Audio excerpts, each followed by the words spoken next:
I didn't come back for the cake or the champagne. I came back because my mother finally said it out loud right in front of everyone who mattered to her. "What is a lowly soldier like you doing back here?" Polite laughter scattered across the room.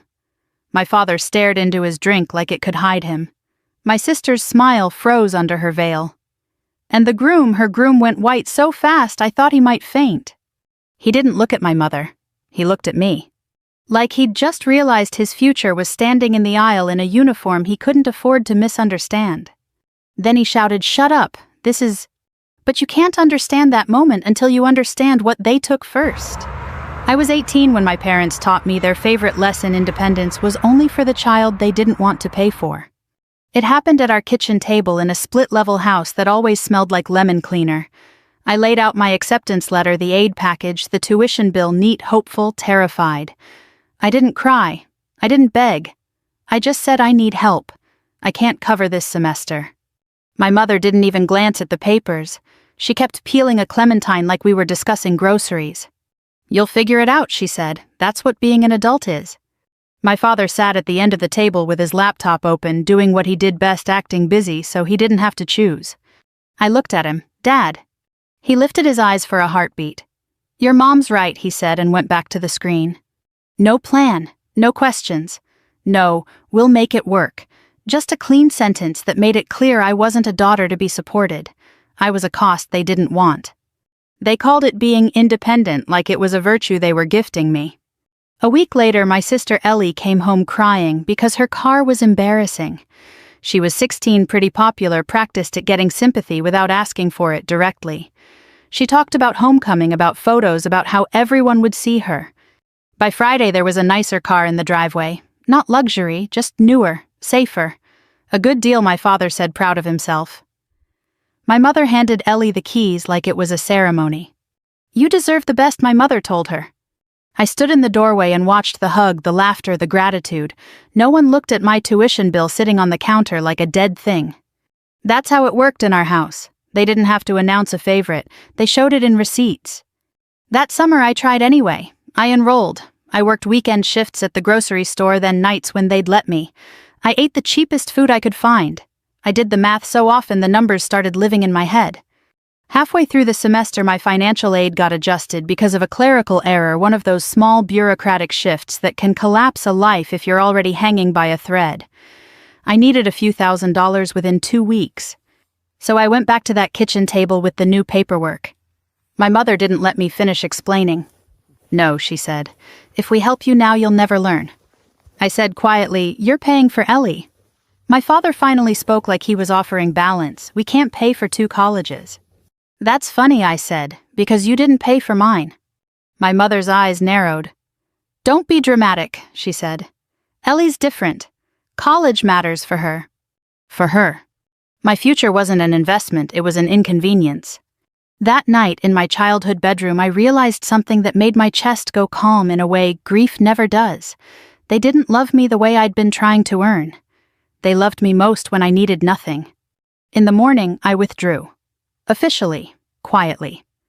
I signed the forms, watched my student account freeze, and felt a strange relief, like closing a door before a storm could blow it off the hinges. I packed my things into 2 plastic bins and a duffel bag. I didn't announce it. I didn't argue. I just moved. My mother watched me load my car and said, "So you're giving up?" I didn't even turn fully toward her. "I'm choosing something that won't depend on you," I said. My father came outside, rubbing his forehead like my life was a headache. "You don't have to do this," he said. "What are you offering?" I asked. He opened his mouth, then closed it. His silence had always been his real answer. I left. The recruiter's office was in a strip mall between a nail salon and a phone repair place. Inside, it smelled like carpet, printer ink, and stale coffee. A faded flag stood in the corner. The fluorescent lights made everyone look tired. The recruiter was a chief petty officer named Morales. He didn't flatter me. He didn't promise adventure. He asked why the way someone asks to see your spine. I told him the truth that mattered. I want a life where the rules don't change depending on who's favored. He studied me for a long second, then slid a form across the desk. "This isn't a rescue," he said. "This is work." "I'm not asking to be rescued," I said. The paperwork was endless. Medical history, Background questions, fitness standards, dates, signatures. A system that didn't care about my feelings, which for the first time in my life felt like safety. When he asked about family support, I almost laughed. He meant the people who show up, the people who call the people who don't let you fall all the way. I'm good, I said. Morales didn't smile. Then you'll need to be tougher than good. I started training the same day, not because it was inspirational, because it was necessary. I ran until my lungs felt raw. I did push-ups in ugly sets, then uglier sets. I learned what it meant to keep going when no one was watching, when there was no applause, when the only witness was your own refusal to quit. A week later, I went to MEPS before dawn, sitting on a plastic chair with strangers who avoided eye contact the way people do when they're all scared of the same thing. Blood draw, hearing test, vision chart. A doctor lifting my eyelids like I was equipment. At the end, I raised my right hand and repeated an oath that sounded older than my whole family. It wasn't romantic. It was precise. And for the first time, a commitment didn't feel like a trap. When Morales asked what I wanted to do, I didn't say anything. I said I want the hardest program you have. Not because I craved pain, because I craved proof. SEAL was a word that meant standards, not favoritism. Earned, not granted. A place where nobody cared who my parents loved. Ellie called once late, her voice bright with music in the background. Mom said you dropped out, she said. Is that for real? It's for real, I said. What are you going to do now? I pictured her telling my mother and my mother laughing like my pain was a phase. I pictured my father's careful silence. I pictured them turning my plan into a joke before it had a chance to become anything. So I said I'm going to be fine and ended the call. That was the first time I chose silence as strategy. Because I'd learned something in that kitchen: if you hand certain people your truth too early, they don't protect it. They test it. They poke it. They break it to prove they were right about you. I wasn't giving them that anymore. 9 years later, in a wedding venue full of chandeliers and fake warmth, they would call me lowly. And they would have no idea they were talking to the person who could change the groom's life with a single signature. But back then, in that strip mall, all I had was a pen, a stack of forms, and a calm decision I made without them.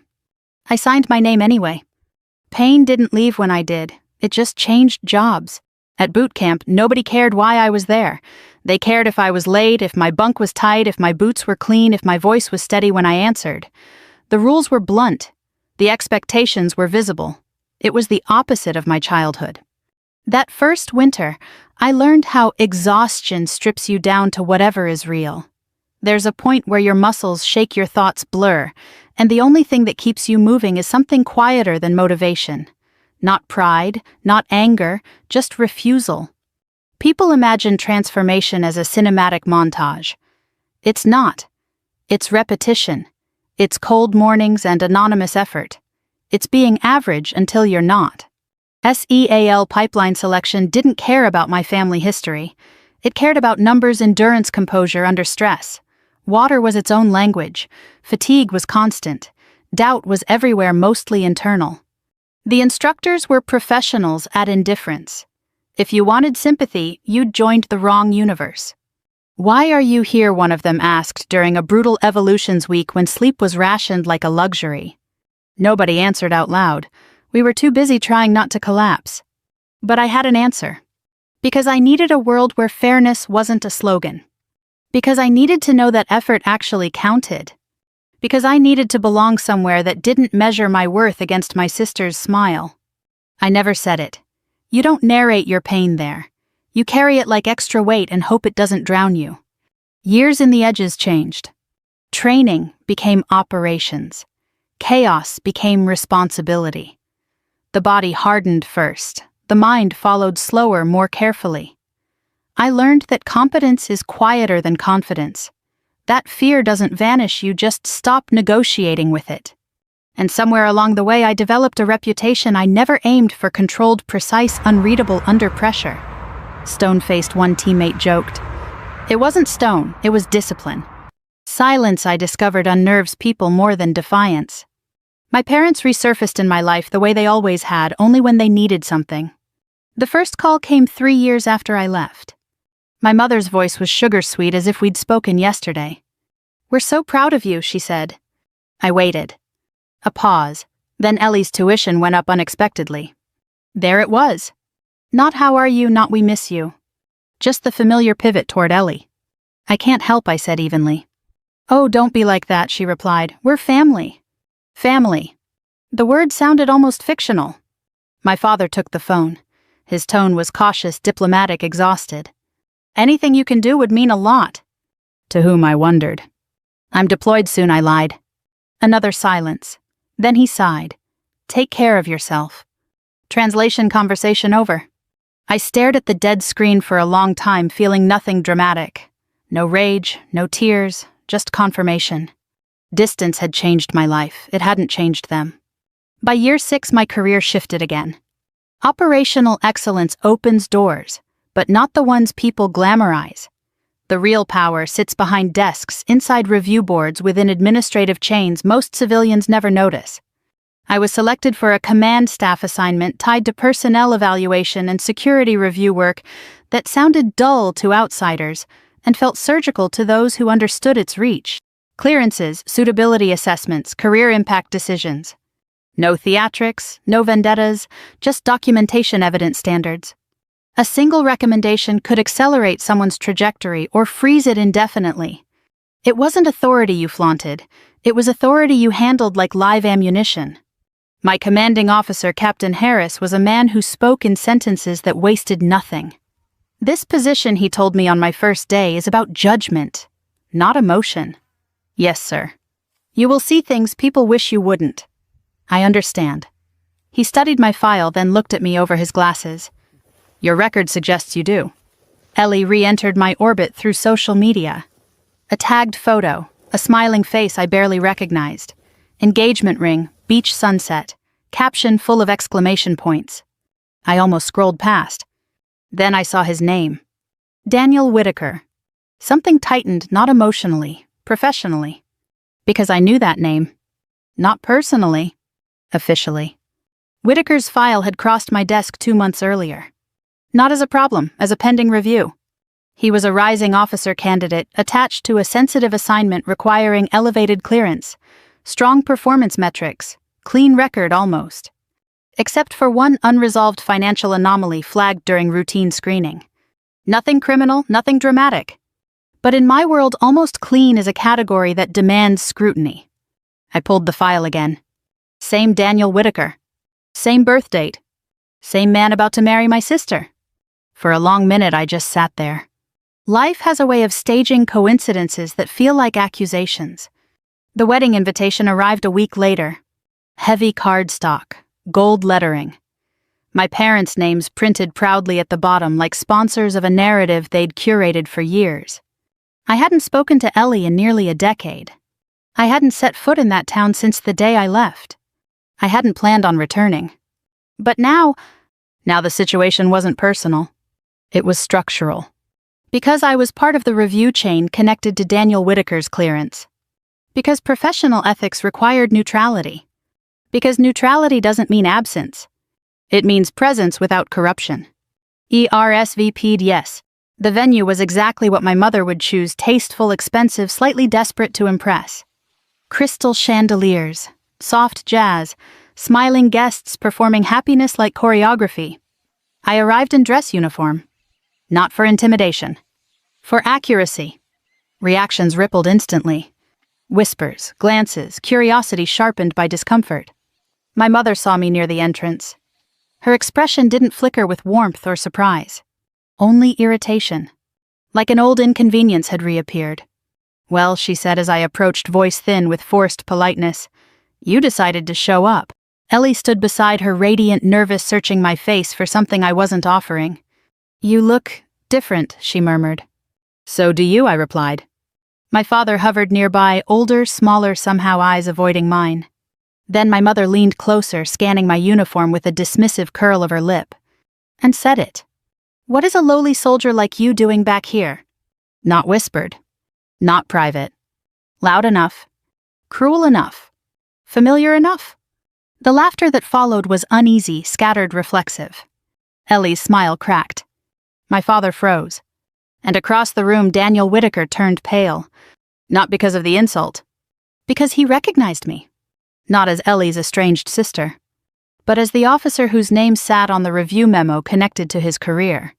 His glass slipped from his hand, and the music stopped feeling festive. He stared at me like gravity had shifted, then at my mother, then back at me, and I saw the exact second realization detonated behind his eyes. This isn't a guest. This is command.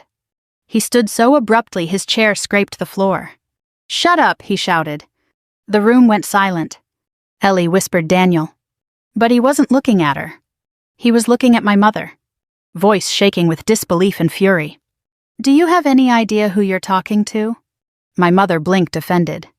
And Daniel Whitaker, white-faced, said words that collapsed the entire illusion my parents had built.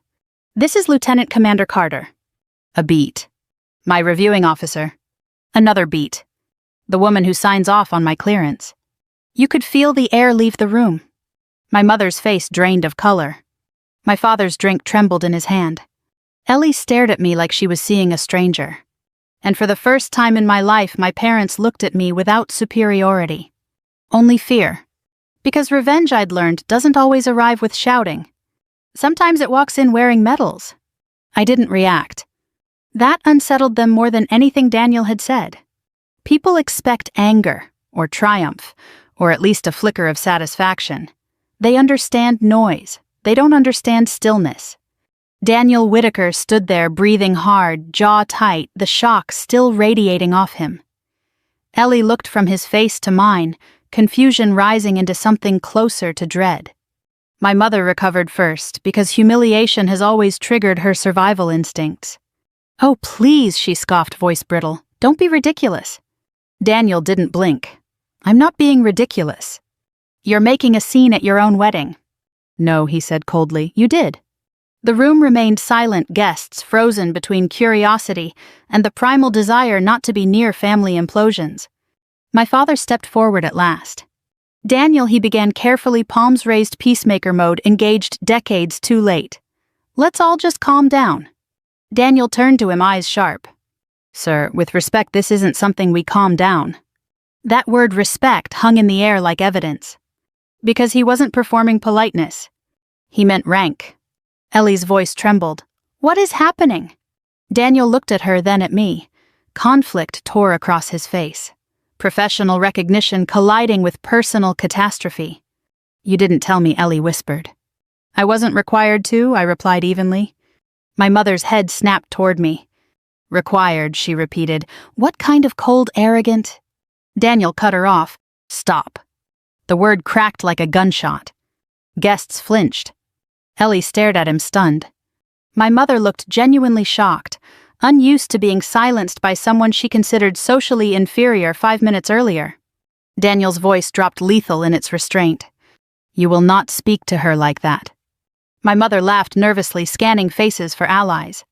"This is absurd. She's not just anything." Ellie's bouquet slipped slightly in her grip.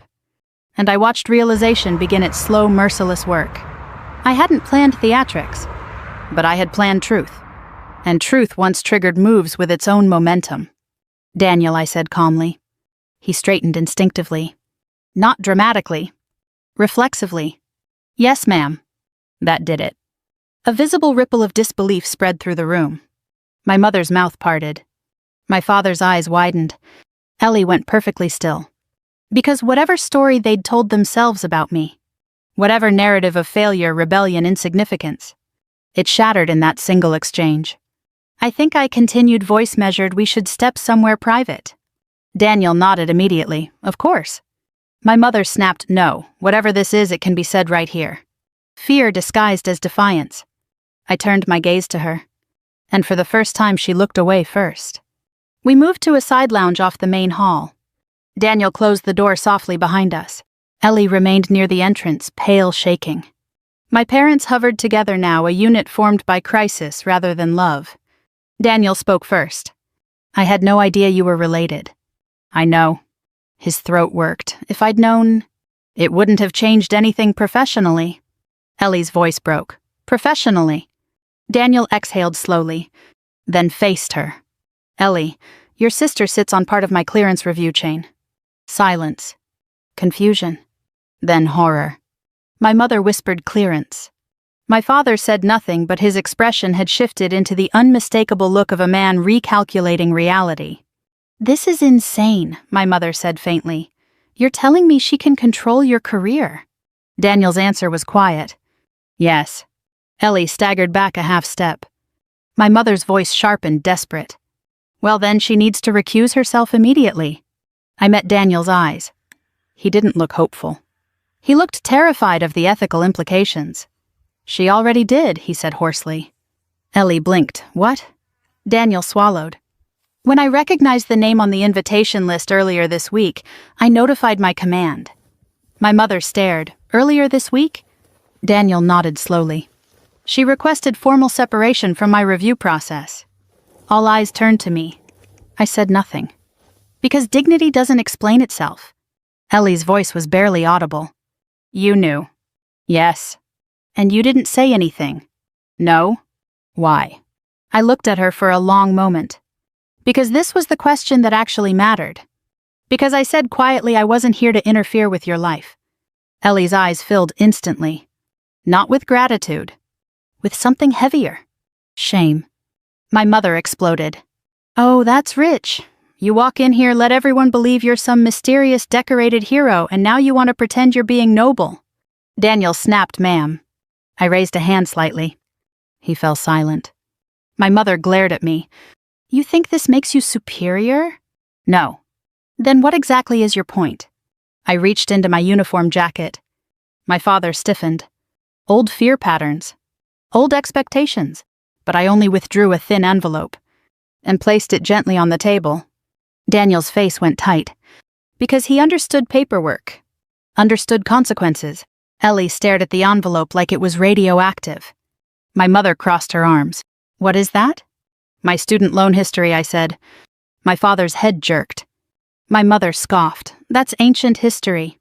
"No," I replied evenly. "It's active." Ellie whispered, "Why are you showing us this?" "Because I said calmly the debt exists for a reason." My mother rolled her eyes. "You dropped out." "Yes." "And joined the military." "Yes." "So whose fault is that?" I slid a second document from the envelope. My father leaned forward and went white. He recognized his own signature. Dated 9 years earlier. On a parent financial responsibility adjustment form. Filed after I had already withdrawn. Claiming funds had been redirected. To Ellie. Without my knowledge. "No," my father breathed. My mother stiffened. Ellie stared uncomprehending. I spoke gently, clinically. "You told the university you were still supporting me financially." My father shook his head violently. "That's not—" "You rerouted aid eligibility." "That's impossible." "It's documented." My mother's voice cracked. "Why would we do that?" I looked directly at her. "You didn't want 2 tuitions." Ellie gasped softly. My father sank into a chair. My mother's composure finally collapsed. Daniel whispered, stunned, "Oh my God." Because revenge, real revenge, isn't screaming. It's timing. And the quiet presentation of a truth no one can talk their way around. Nobody spoke. Not immediately. Shock has weight. It presses people downward before it lets them react. Ellie was the first to break. "That's not true," she whispered. But her voice lacked conviction. It sounded like hope trying to outrun evidence. My father still stared at the document as if it might rearrange itself into something forgivable. My mother's face had gone tight, calculating, cornered. Daniel looked between all of us, breathing unevenly, the implications landing one after another. I didn't raise my voice. Didn't dramatize. Because truth doesn't need performance. The aid recalculation, I said, calmly reduced my eligibility after withdrawal. Ellie's eyes flicked toward me, then away. My father rubbed his forehead, a gesture from my childhood, his universal response to anything inconveniently real. "There must be some mistake," he muttered. There wasn't. My mother snapped, "Why bring this up now?" Daniel turned sharply toward her. "Because it matters." She recoiled, slightly stunned that he'd contradicted her. "It was years ago." Daniel's tone hardened. "You financially benefited from misrepresenting support." My mother's eyes widened. "Excuse me." Ellie stared at Daniel, confused. "What are you saying?" Daniel hesitated, then answered with brutal honesty. I'm saying this could qualify as fraud. Silence detonated again. My father's head jerked up. Fraud, he repeated faintly. My mother's voice rose shrill. Oh, don't be dramatic. Daniel didn't flinch. I work in security compliance, he said evenly. Documentation like this isn't trivial. Ellie looked like she might faint. My mother rounded on me, furious now. You're trying to ruin this wedding. No, I replied quietly. I'm explaining my absence. That landed harder than accusation. Because it reframed everything. Not revenge. Context. Not attack. History. Ellie's voice trembled. You left because of this. I left because I understood my position. What position? I met her gaze. The expendable one. Ellie's breath hitched. Daniel closed his eyes briefly. My father looked like something inside him had cracked open too late to fix anything. My mother slammed a hand on the table. This is unbelievable. You disappear for 9 years, show up in uniform like some kind of statement, and now you're rewriting the past. I'm not rewriting anything. You dropped out? Yes. You chose that? Yes. Then stop blaming us. I held her gaze steadily. I'm not blaming you. She froze. Because my tone carried no heat. Only certainty. I'm holding you accountable. Daniel's spine straightened unconsciously again. Ellie stared at me, tears forming. My father whispered, broken. Why didn't you tell us? I almost smiled. Not kindly. Not cruelly. Just tired. Would you have listened? His silence answered. My mother's composure fractured completely. Oh, so now you're the victim. No. Then what? I'm the consequence. Daniel's head snapped toward me. Ellie inhaled sharply. My father shut his eyes. Because somewhere deep down he knew that sentence was true. I slid the envelope closer to Daniel. He didn't touch it. You're not implicated, I said. His eyes lifted quickly. Ma'am, You had no knowledge. Relief and horror collided across his face. Ellie whispered, Daniel, what does this mean? He swallowed hard. It means, legally this is serious. My mother scoffed weakly. No one's going to prosecute something ancient. Daniel didn't answer. Which was worse? Ellie turned to my parents, voice shaking. Did you do this? My father opened his mouth. Closed it. Opened it again. I didn't understand the form, he said hoarsely. My mother snapped, oh, for God's sake. Ellie shouted, Mom. The word tore out of her like something primal. Raw. Unrehearsed. I'm asking you a direct question. My mother's eyes flashed. Then flickered. Then hardened. We did what we had to do. Ellie recoiled as if struck. There it was. No apology. No denial. Just justification. Daniel whispered, stunned. At the expense of your daughter. My mother's reply was ice cold. She left. I answered quietly. I left after you closed every other door. Ellie sobbed openly now. My father looked decades older. Daniel ran a hand through his hair, shaken. This changes everything, he muttered. My mother snapped, it changes nothing. Daniel turned slowly toward her. Respect gone. Only clarity remaining. It changes how I see this family. That hit like a physical blow. Because social perception was my mother's true religion. Guests knocked softly at the lounge door. Concerned. Curious. Unaware of the tectonic collapse happening behind it. Ellie wiped her tears desperately. We can't do this now, she whispered. Daniel stared at her, conflicted, devastated. Ellie looked at me. Not with anger. With something far worse. Recognition. You didn't come to destroy this, she said faintly. No. You came to tell the truth. Yes. Ellie's shoulders sagged. Daniel whispered, Ellie. She shook her head slowly. I need air. And walked out. Veiled, trembling. World shattered. Daniel remained frozen. My parents sat in stunned silence. I gathered the documents calmly. Not rushing. Not lingering. Because revenge had already done its work. At the door, Daniel's voice stopped me. Ma'am. I turned. His face was pale eyes, heavy with the weight of a man whose wedding day had just become a reckoning. I'm sorry, he said quietly. For what? For not knowing. That wasn't your responsibility. He nodded once, then added with quiet, devastating sincerity, You didn't deserve any of this. I studied him for a long moment, then replied, No, but I survived it, and walked back into the silent, whispering reception, where my parents now stood exposed under crystal chandeliers that suddenly felt far less warm. The music never really recovered. It resumed, technically, but the room had changed in ways string quartets can't fix. Conversations stayed hushed. Smiles looked rehearsed.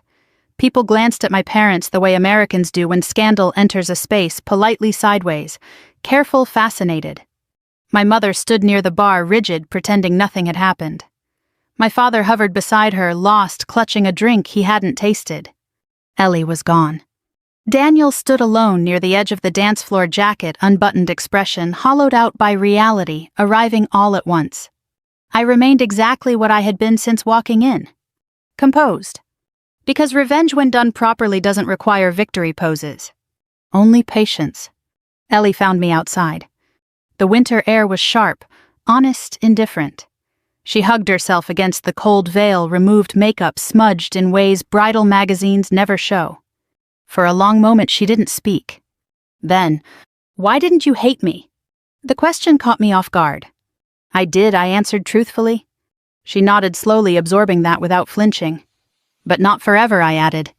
Ellie's eyes filled again. I didn't know, she whispered. I know.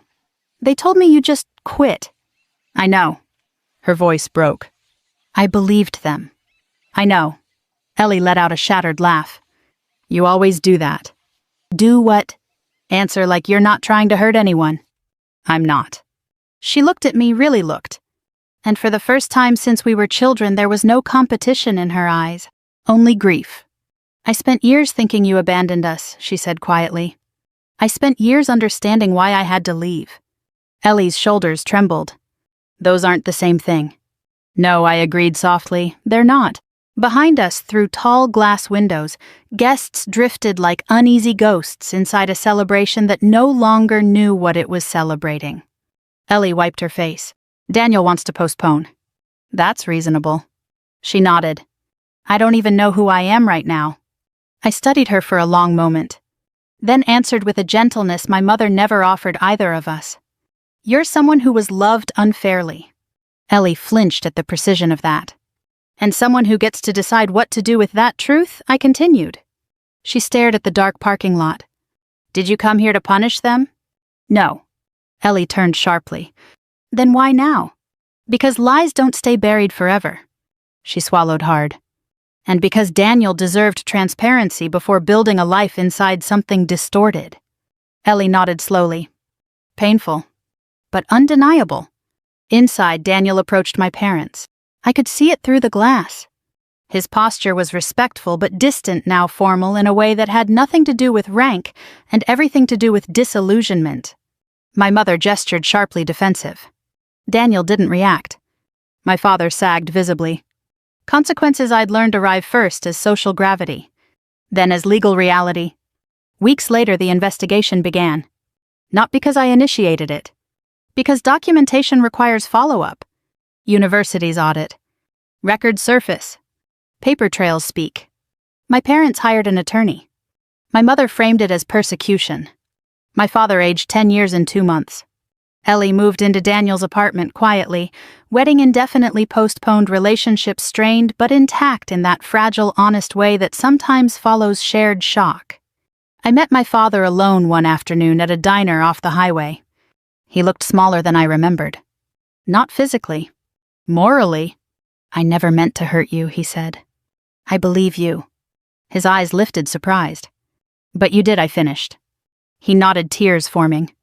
I thought, your mother handled those things. I know. I should have checked. Yes. I should have asked. Yes. I should have fought for you. A long silence. Then, yes. He cried openly. A 60-year-old man undone by clarity, arriving decades late. I don't expect forgiveness, he whispered. That's good. He winced. I leaned forward slightly. But I'm not interested in carrying this forever either. Hope flickered faintly. What does that mean? It means accountability isn't the same as hatred. Legal resolution came quietly. Restitution agreements. Financial penalties. No prison drama, this wasn't television. Just consequences measured in dollars, records, reputation, dignity. My mother never apologized. My father did. Repeatedly. Brokenly. Ellie did once. Softly. I'm sorry for benefiting from something I didn't understand. That matters, I told her. Revenge, I discovered, has a strange aftertaste. Satisfaction, yes. But also stillness. Because once truth lands, there's nothing left to anticipate. Only space. Only silence of a different kind. The last time I saw my parents together was at Ellie's small civil ceremony 2 years later. No chandeliers. No spectacle. Just honesty. My father hugged me like a man grateful for a mercy he didn't deserve. My mother nodded stiffly. Diminished. Changed not by remorse but by reality. Sometimes that's the closest thing to justice life offers. People ask if I regret going back. If revenge healed anything. If exposure was worth the wreckage. The answer is simple. I didn't go back for revenge. I went back for balance. For truth standing where lies once stood unchallenged. For dignity reclaiming its proper seat at the table. Ellie and I speak now. Carefully. Not as rivals. Not as strangers. But as two women shaped differently by the same flawed home. There is affection. There is distance. There is something like peace. My father writes letters. Actual letters. Ink on paper.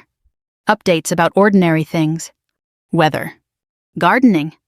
Regret woven gently between the lines like a language he's still learning. I read them. I don't always answer. But I read them. As for my mother, some people never surrender their version of the story. And strangely, that no longer troubles me. Because revenge isn't making someone feel guilty. It's making truth impossible to ignore. I built a life that did not depend on their approval. Daniel built a career that survived integrity. Ellie built an adulthood grounded in reality rather than indulgence.